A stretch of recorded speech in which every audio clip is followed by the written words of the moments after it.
Bienvenue à un autre PDG Pod, aujourd'hui avec Sylvain Bruzard. Sylvain, c'est le PDG de Norcis, c'est l'auteur aussi de La Perma-entreprise, un modèle viable pour un futur viable, inspiré de la permaculture. Ce podcast est présenté par mon entreprise qui est Podpeer.com. Podpeer.com, c'est une agence de podcasting pour vous aider à lancer votre podcast, à scaler votre podcast. Si vous voulez trouver un modèle justement viable pour monétiser votre podcast, vous pouvez aller sur podpair.com. Sylvain, bienvenue sur le pod. Peux-tu m'en dire un peu plus par rapport à toi et par rapport à Narcisse? Ok, bonjour Charles. Écoute, ta question ne me rajeunit pas puisque j'ai créé Norcis en 1994 après avoir eu deux expériences de salarié, une à IBM à Paris et puis l'autre dans une société de services informatiques. Et 1994, tu sais, c'est une époque où Internet n'existait pratiquement pas, où il n'y avait pas de téléphone mobile, où il n'y avait pas d'appareil photonomique. Et alors, qu'est-ce qu'on pouvait bien faire en informatique dans les nouvelles technologies?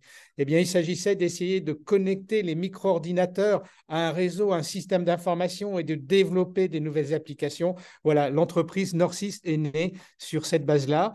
Et puis, ce qui m'a touché, c'est que très vite, moi qui étais commercial, j'ai dû manager, recruter, etc. Et je me suis sincèrement pris de passion pour cela, pour le management, les ressources humaines. Et donc, ça m'a amené à essayer de développer l'entreprise avec voilà, une finalité humaine en complément de la finalité financière. Et puis au début des années 2000, eh bien, j'ai pris conscience que la planète, l'environnement était aussi en difficulté. Et c'est là où je suis arrivé à développer ce que j'ai appelé une démarche de performance globale. Donc, cherchons à avoir une finalité financière complémentaire, une finalité humaine et environnementale. Et j'ai eu la chance de pouvoir essaimer cette démarche-là parce que je me suis occupé du Centre des jeunes dirigeants d'entreprise, qui est un mouvement de plus de 5000 dirigeants en France, dont l'objet est de mettre une économie au service de l'homme. Et je leur ai dit, bah, écoutez, cet objet-là, rentrons concrètement dedans avec cette démarche dite de performance globale. Voilà le démarrage de mon aventure, si je puis dire. Puis comment est-ce que tu t'es rendu compte du réchauffement climatique ou du fait que nous, les humains, on en prend un peu plus qu'on en génère? En fait, par le fait de côtoyer des personnes qui m'ont déniaisé, qui m'ont fait comprendre qu'il y avait des choses importantes qui se passaient. Euh, Parce qu'en 2002-2003, quand je parlais de ces notions-là, ça étonnait tout le monde. Et finalement, il y a des ONG qui sont venus me voir en disant quoi, vous, patron, vous vous préoccupez de ça. Et en fait, peu à peu, de plus en plus de personnes sont venues discuter avec moi et ça a renforcé mes convictions jusqu'à justement avoir cette proposition de Greenpeace France qui m'a demandé d'intégrer son conseil d'administration et ensuite de le présider. Donc les rapports du GIEC et autres, voilà, je les ai sans doute découverts un peu plus tôt que d'autres, en tout cas dans le monde des dirigeants d'entreprise. Et c'est ça qui m'a sans doute rendu lucide un peu plus rapidement également. OK. Greenpeace France, quelle a été ton expérience à travailler là-bas? Alors j'ai intégré le conseil en 2007. Et puis après, je l'ai animé pendant 12 ans jusqu'à voilà, cette année 2023. J'ai découvert une ONG d'amplitude mondiale. Moi, je n'avais pas touché ça du doigt. J'avais touché le territoire français et mes responsabilités au Centre des jeunes dirigeants étaient français. Donc, déjà, découverte d'un organisme mondial, comment ça peut fonctionner, comment, malgré les différences de culture, on peut essayer malgré tout de tendre vers les mêmes visions des choses, vers les mêmes démarches d'action, de révélateurs d'alerte, etc. Donc, voilà, ça a été déjà une découverte. Et puis après, ce qui a été intéressant, c'est que ça m'a fait côtoyer des tas de personnes qui ne sont pas dirigeants, qui pensent différemment, qui vivent différemment. Et ça, je crois que c'est vraiment important pour garder l'esprit ouvert et surtout essayer de se mettre à la place des uns et des autres quand il y a des décisions à prendre. Ça, c'est vraiment quelque chose voilà, que je garde en fait de cette expérience de Greenpeace. Et puis ensuite, ça a été de dire, certes, Greenpeace est un insert d'alerte, mais il faut qu'on aille plus loin.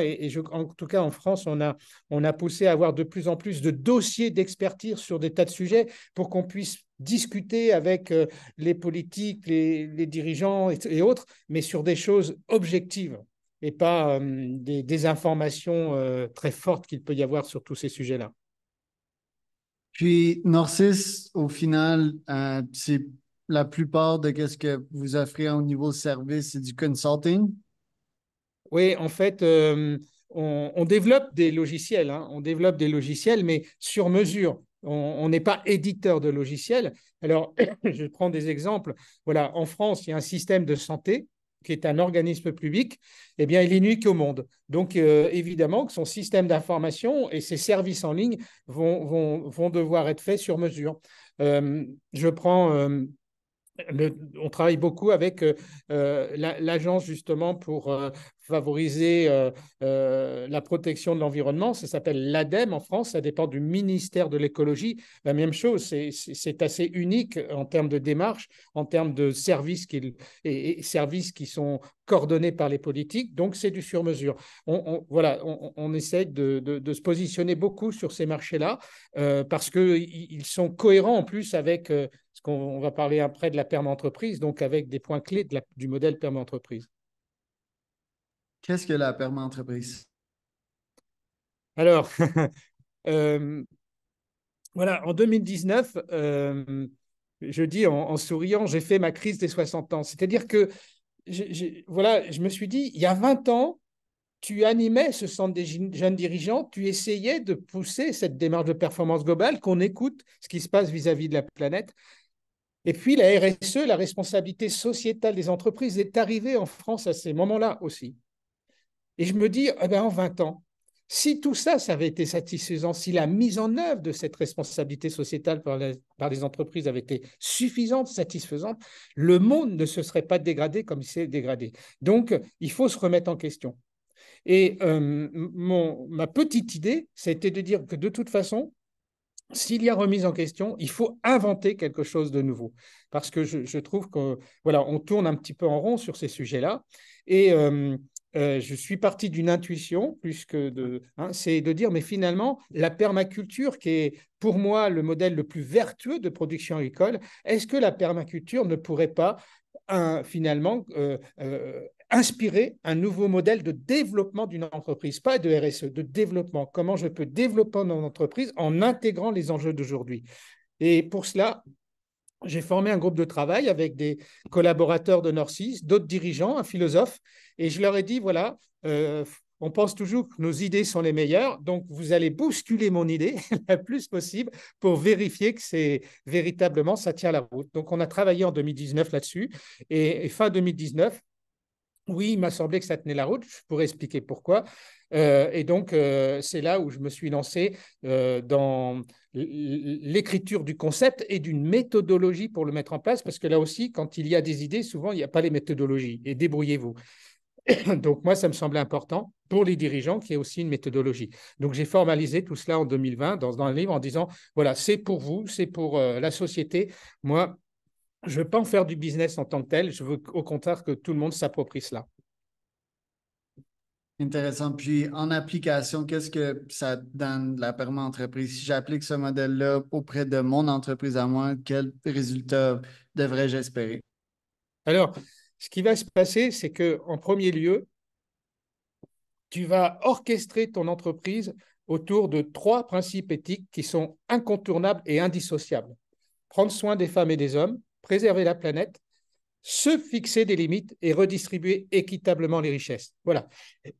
Ces trois principes éthiques vont conditionner tout ton projet de développement de ton entreprise. Alors ensuite, tu vas bien sûr dire, tu sais, maintenant on parle de raison d'être des entreprises ou de mission d'intérêt général, donc tu vas en définir un, mais en étant cohérent avec ces trois principes éthiques. Après, tu vas définir tes enjeux de court et de moyen terme en étant cohérent avec ces principes éthiques et en intégrant des concepts de la permaculture, c'est-à-dire la notion de régénération des ressources pour ne pas les épuiser, la notion d'agencement d'écosystème, donc d'agencement des parties prenantes pour être plus efficace, les notions de ne pas produire de déchets, d'utiliser des énergies renouvelables, tout ça, c'est dans la permaculture, je les retranscris dans le monde de l'entreprise.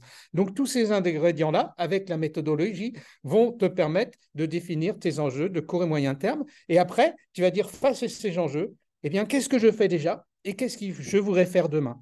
Et ça va te donner un projet de développement de ton entreprise avec des indicateurs, des objectifs d'impact que tu vas chercher à mesurer. Je suis présentement en train de regarder les chiffres clés de Norcis, qui est assez intéressant. Donc, en 2021, on peut observer un chiffre d'affaires de 49 millions d'euros. Euh, comment est-ce que tu t'y prends, Sylvain, par rapport à tes objectifs capitalistes? Donc, combien est-ce que tu vas gagner toi en tant que PDG, par exemple, puis redonner un à l'entreprise, la micro-communauté qui est ton entreprise, puis de deux, donner à la communauté un peu plus macro. Comment est-ce que tu redistribues toutes ces ressources-là? Alors, avant de te dire comment, c'est important ce que tu viens d'évoquer parce que je pense, moi, que pour convaincre des actionnaires et des dirigeants, il faut leur montrer que c'est un modèle qui réussit sur le plan économique. Alors, pourquoi il réussit? Parce qu'on va créer un cercle vertueux qui va être générateur d'économie. Je prends des exemples. Le taux d'absentéisme dans ton entreprise, en France, le taux moyen est de 17-18 jours. À Norcis, c'est 3 jours. Donc, tu vois, 15 jours de travail de plus par 700 salariés, et ben là, tu génères déjà inévitablement plus de chiffre d'affaires et des résultats. Le turnover, il y a énormément de pénurie de compétences dans des tas de secteurs. En informatique, ça fait 10 ans que ça dure. Les turnovers moyens en France sont de 25%. Quand on est à la moitié comme un Norcis, eh bien, on réduit énormément ce qu'on appelle les coûts cachés. Donc, c'est ce que j'appelle un cercle vertueux qui fait au final, tu as des bons résultats et tu valorises bien mieux ton entreprise. Alors, après, il y a des règles de redistribution que je propose. La première, puisque tu as parlé de mon salaire, c'est que je pense qu'entre le salaire médian, hein, le salaire médian d'une entreprise, et le plus haut, il ne faut pas qu'il y ait un rapport de plus de 1 à 5. Voilà. Donc, à Norcis, le mien est de 3,8 par rapport au salaire médian. La deuxième chose, ça, c'est déjà un point. La deuxième chose, c'est qu'effectivement, je propose et ça fait partie du modèle, c'est indissociable, de tendre vers une redistribution de 50% des résultats de l'entreprise. Alors, ou à la société civile, impôts compris, aux salariés. Et donc, en ce qui concerne Norcis, on redistribue 52% de nos résultats à la société civile, impôts compris, et aux salariés, sous différentes formes. Hein. En France, il y a une loi de la participation, donc c'est déjà une forme, mais dans d'autres pays, il n'y en a pas, et on peut faire d'autres choses. Là, je viens de créer une fondation actionnaire, donc donner 10% des actions du capital de Norcis pour faire une fondation qui va avoir un intérêt général, notamment de réduire les émissions carbone de la technologie informatique. Bon, bah, ça veut dire que 10% des résultats sont systématiquement distribués à cette fondation. Il y a des tas de moyens, mais voilà, le modèle intègre des objectifs d'impact à atteindre parce que je pense que la redistribution de la richesse, c'est le problème numéro 1 du monde. Et regarde, on fait ce podcast le jour de la clôture de la COP 28. Une fois de plus, cette COP, hein, qui est chargée de définir des lignes directrices pour préserver la planète, elle ne parle que d'argent à redistribuer et on ne s'entend pas. Hein. Donc, c'est bien le problème numéro 1. Une entreprise de développement de software, on dirait 50 millions par année, 500-ish employés environ. Euh, les marges habituellement sur une entreprise de software comme ça, les marges de profit, on parlerait d'une marge de 30-50%, ou comment est-ce que tu négocies avec les profits de l'entreprise vs la redistribution?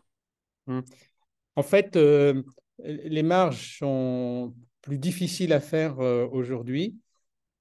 Pourquoi? Parce qu'il y a une telle pénurie que ça a fait énormément progresser les salaires. Donc, tant mieux pour les salariés. Hein. Mais par contre, pour tes marges, toi, en tant que dirigeant, c'est quand même plus compliqué. Aujourd'hui, les marges nettes, si je dis, voilà, finalement, une entreprise de software, comme tu as dit, quel est son résultat net à la fin? C'est plutôt autour de 7%. Voilà, on en est là. Alors après, évidemment, il y a différents moyens. Nous, on a créé une entité au Maroc il y a 25 ans. Donc évidemment, c'est un moyen d'améliorer tes marges. Et je profite d'évoquer le Maroc pour dire que le modèle PERMA existe tout autant au Maroc qu'en France, avec une culture différente, mais au fil des années, on a su faire en sorte que justement, il y ait une totale adhésion aussi à ce modèle et qu'il soit partie prenante du groupe Nord6. Donc sur les résultats, évidemment, qu'on a une équipe de 100 personnes là-bas, eh bien, ça nous aide à améliorer nos marges. Par rapport au Maroc, j'ai été au Maroc personnellement. Je sentais que ma femme et mon assistante dans ce temps-là n'étaient pas traitées à leur juste valeur. Dans ton entreprise, une augmentation de 2% des femmes dans l'entreprise, ce qui est assez important et assez intéressant si on observe généralement parlant le taux de pourcentage de femmes travaillant au sein de plusieurs entreprises de TI, notamment. TI, habituellement, les femmes ne vont pas chercher à travailler dans ce genre d'entreprise-là. Euh, Peux-tu nous dire comment, ou quel genre d'impact est-ce que ouvrir une entreprise au Maroc a eu par rapport à la cause d'avoir plus de femmes au sein de l'entreprise, puis au niveau égalitaire et du droit des femmes par rapport à ceux des hommes en 2023-24? Alors, euh, ce qui se passe, c'est que au Maroc, dans les écoles d'ingénieurs ou dans les masters, donc les bac plus 5 en informatique, il y a presque autant de femmes que d'hommes. Je dis ça parce qu'en France, c'est 5 à 10 de femmes seulement. C'est-à-dire qu'il y a beaucoup moins d'appétence pour ces études-là qu'au Maroc. Donc, nous, on en est le reflet, c'est-à-dire que quand on accueille de nouveaux salariés, eh bien, on a face à nous quand même cette diversité-là. Ceci étant, on a créé une école en 2011 parce que le développement de ces centres informatique au Maroc a fait que très vite, il y avait pénurie et que ben voilà, il manquait de professeurs du bon niveau, il manquait du matériel, il manquait les nouvelles versions des logiciels, enfin tout cela. Et finalement, en sortie d'école, ils n'étaient pas suffisamment compétents, enfin à notre regard. Et donc, on a appelé l'école des technomakers. On va construire, on va fabriquer des. Voilà. Et une espèce de bac plus 6 pendant 5 mois pour justement les former avec l'exigence que l'on avait. Et ça a fait qu'ils ont le niveau largement à la même hauteur que les Français. Et donc, dans ces écoles-là, on a une règle claire 50% de femmes, 50% d'hommes. Donc ça permet évidemment de faire des ascenseurs sociaux, hein, parce que là aussi, la pénurie fait que les salaires montent et puis tant mieux pour eux.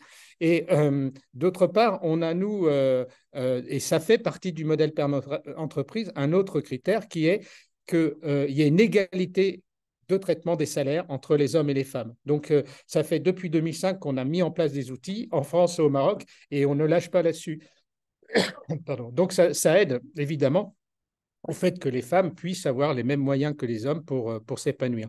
Après, dans l'entreprise, il y a ça aussi, hein, c'est finalement, est-ce qu'on discrimine ou pas pour les promotions professionnelles, pour prendre des responsabilités. Donc là, je ne sais pas si on est parfait, mais en tout cas, on est extrêmement vigilant sur ce point-là.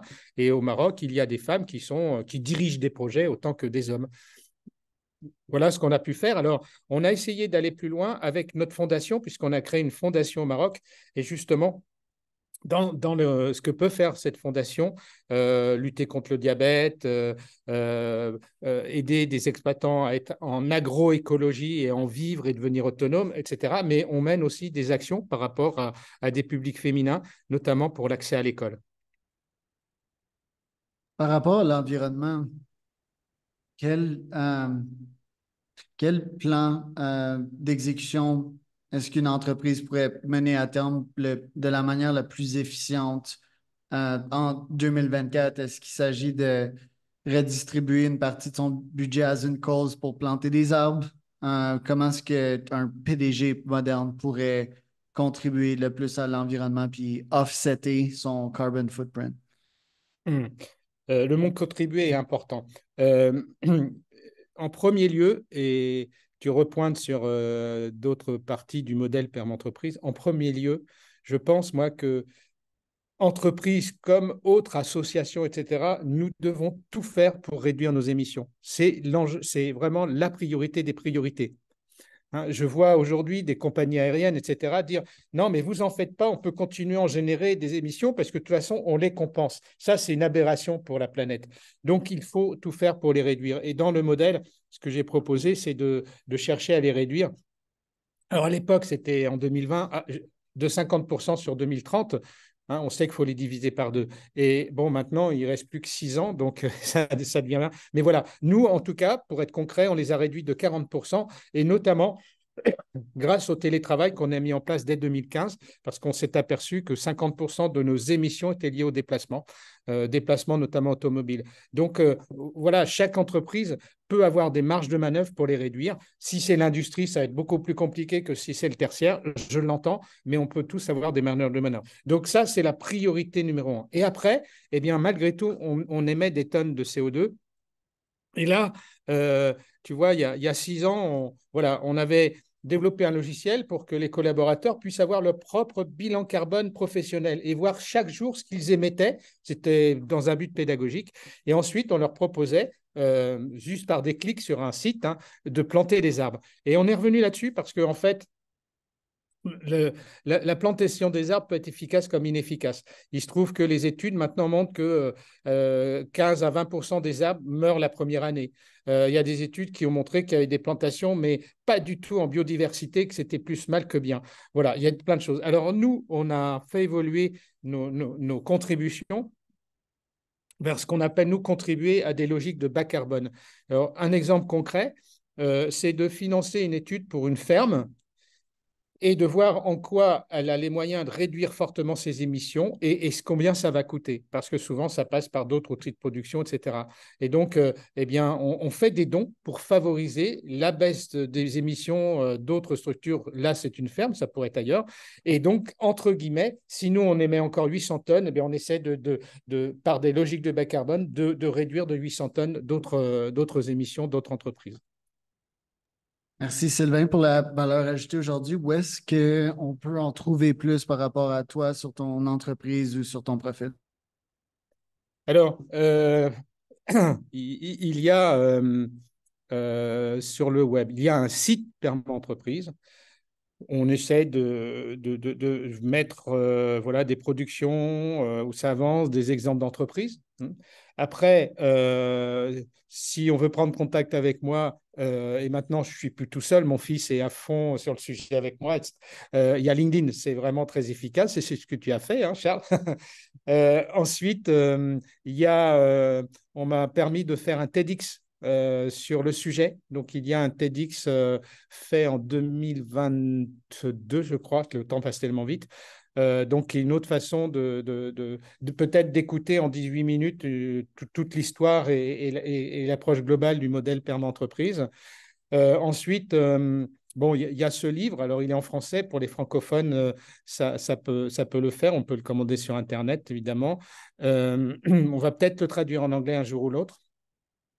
Et puis, que je peux dire, on a aussi créé une école. Parce que des entreprises nous ont dit, bon, OK, c'est bien le livre, il y a la méthode, mais on ne se sent pas encore assez musclé pour porter un tel projet.